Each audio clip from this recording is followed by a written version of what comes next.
Mrs. Denin, or Denan, they're from France, I guess, so Denan. Michel et Pascaline Denan.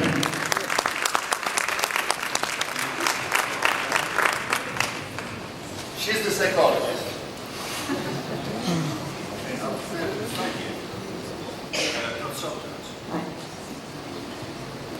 Ça marche? Bonsoir à tous. Eh bien, nous allons vous raconter une histoire qui s'est passée dans un service de néonatalité. Et dans cet hôpital, les nouveau-nés prématurés sont bien entendu très fragiles et sont donc dans des couveuses très perfectionnées. Et puis pour éviter tout risque de maladie, ces bébés ne sont touchés par le personnel soignant qu'à travers des manchons en plastique stériles. Et un jour, les médecins se sont rendus compte que certains de ces bébés étaient beaucoup plus vigoureux et grossissaient plus vite. Alors ils se sont demandé pourquoi, étant donné que rien n'avait changé dans les soins. Une enquête a été faite, et la seule chose qu'on ait trouvée, c'est qu'une nouvelle puéricultrice de nuit avait été nommée récemment dans le service. Alors elle a été interrogée comme les autres. Et là, elle avoue toute penaude que pendant la nuit, elle prend ses petits bébés, quelques-uns de ses petits bébés dans ses bras pendant des longs moments, alors que c'est totalement interdit. Mais la compassion pour ces tout petits êtres, tout fragiles, a été plus forte. Et bien sûr, vous l'avez deviné, ce sont ces bébés qui avaient grossi plus vite que les autres. Alors pourquoi parle-t-on de bébés prématurés alors que nous sommes réunis pour parler des cancers féminins? Eh bien, la première raison, c'est que comme tous ces petits bébés qui vivent une situation traumatisante, le malade du cancer se retrouve dans cette même situation d'impuissance et de dépendance. La deuxième raison, c'est que cette histoire nous montre à quel point notre état de santé est en relation avec nos émotions. En effet, on sait maintenant que nos émotions sont gérées dans notre cerveau au niveau du système limbique et de l'amygdale, mais aussi que ce système limbique gère notre équilibre physiologique. Cette relation entre émotion et santé est directe, puisque des expérimentations ont démontré que lors de chocs émotionnels importants, le système immunitaire lui-même était affaibli.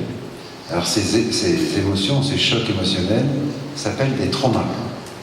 Ah, c'est ça, on a tous dans notre entourage quelqu'un un jour qui nous a dit « Oh là là, j'ai vraiment passé une mauvaise fin d'année.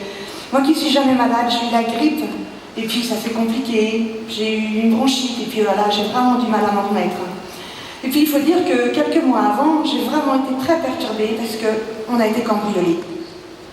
Alors c'est ça le trauma, on voit bien un cambriolage, les défenses immunitaires abaissées, les maladies, mais c'est quoi au juste un trauma?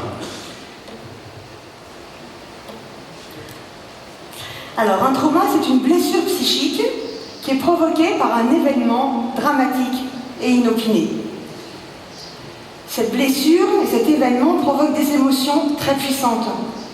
Une peur intense, ou un sentiment d'impuissance, ou un sentiment d'horreur, ou parfois les trois à la fois. Donc, mais en fait, le trauma, d'où ça peut venir? Eh bien, en fait, il y a trois sources de trauma. La première source, c'est une confrontation au réel de la mort, comme par exemple dans un attentat, un accident de la circulation, la guerre, une catastrophe naturelle. La deuxième source, c'est lorsqu'il y a une atteinte à l'intégrité physique.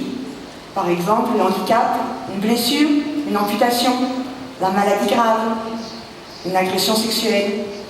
Et la troisième source, c'est une atteinte à l'intégrité morale. L'agression sexuelle à nouveau. Et puis le harcèlement, la prise d'otage, le cambriolage. Ah, d'accord. Et alors, le cancer pourrait être un trauma? Eh bien oui, effectivement. À toutes les étapes de la maladie, on peut se retrouver dans une situation de trauma. La première étape, c'est au moment de l'annonce.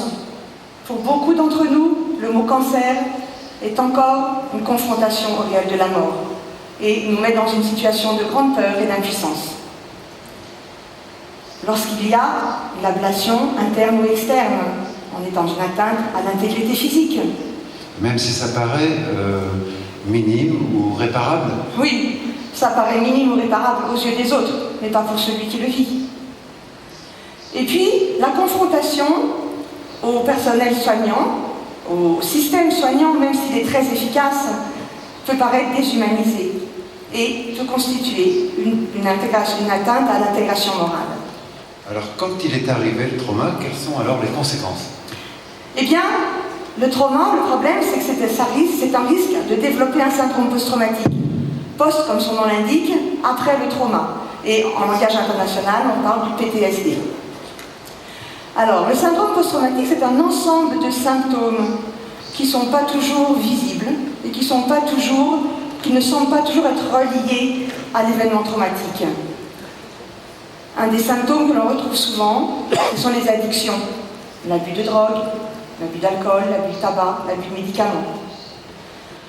Un autre symptôme très fréquent, dont on a parlé tout à l'heure, c'est la dépression majeure, avec tous les comportements qui posent un problème dans la vie sociale, qui peuvent même amener à une désocialisation avec une perte d'emploi, un divorce, un isolement. Oui, alors ça n'est pas forcément très rapide, et d'ailleurs on pense qu'on a pu constater que parfois ça arrive après des semaines, des mois, des années plus tard. Oui, effectivement. D'ailleurs, je me souviens d'une jeune patiente, une jeune femme de 32 ans, divorcée avec 2 enfants en bas âge, et qui avait été opérée il y a 2 ans et qui en avait enlevé l'utérus à la suite d'un cancer du sein. Un cancer de l'utérus. Alors, sur le plan médical, elle allait très bien, mais depuis quelques mois, elle avait un état dépressif permanent, une consommation de marijuana très soutenue, une peur très forte de la rechute, et elle n'arrivait plus à s'occuper de ses enfants, et elle était en train de s'isoler de plus en plus. Alors elle en a parlé à son médecin traitant, qui lui a dit que c'était les conséquences de ces traitements médicaux. Mais ce ne sont pas justement les effets du syndrome post-traumatique? Eh bien si, justement, c'était bien un syndrome post-traumatique. Et alors le trauma d'origine, c'était quoi? Alors le trauma d'origine est arrivé après l'annonce de la maladie par le médecin. Quand elle est rentrée chez elle, seule, tout d'un coup, elle s'est effondrée. Et là, elle a eu l'impression que le ciel lui tombait sur la tête. Et elle m'a dit, j'ai l'impression que tout s'est arrêté à ce moment-là.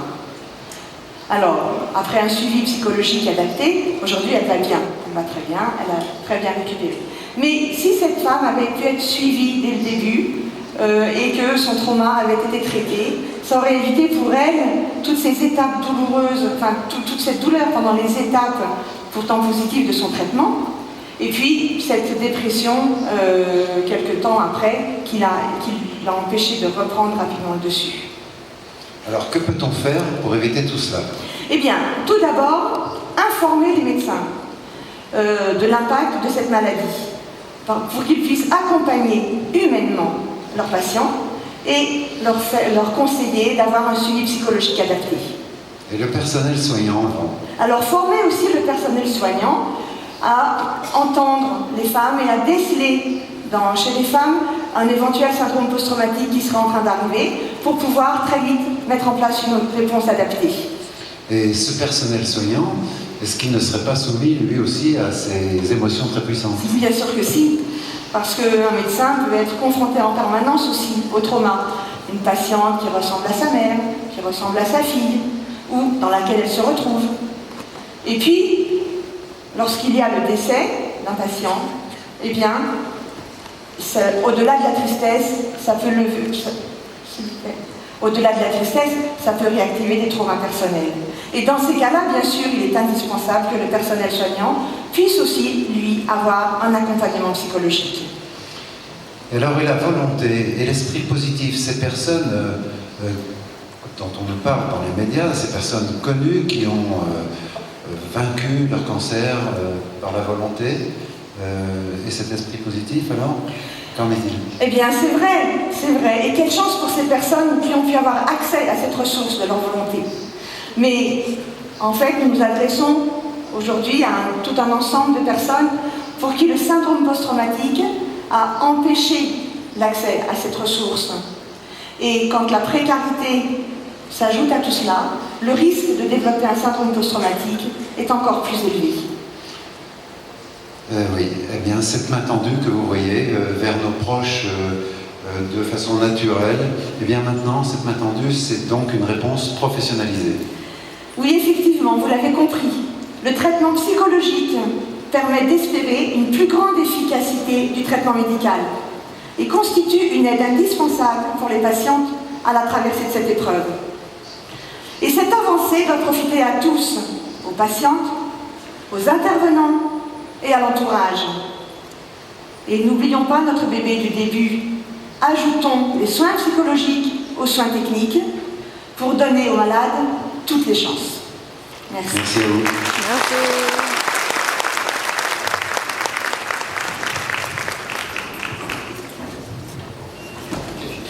Can I have this? Thank you very much, Edith. So, very good point. We are going back again on the psychology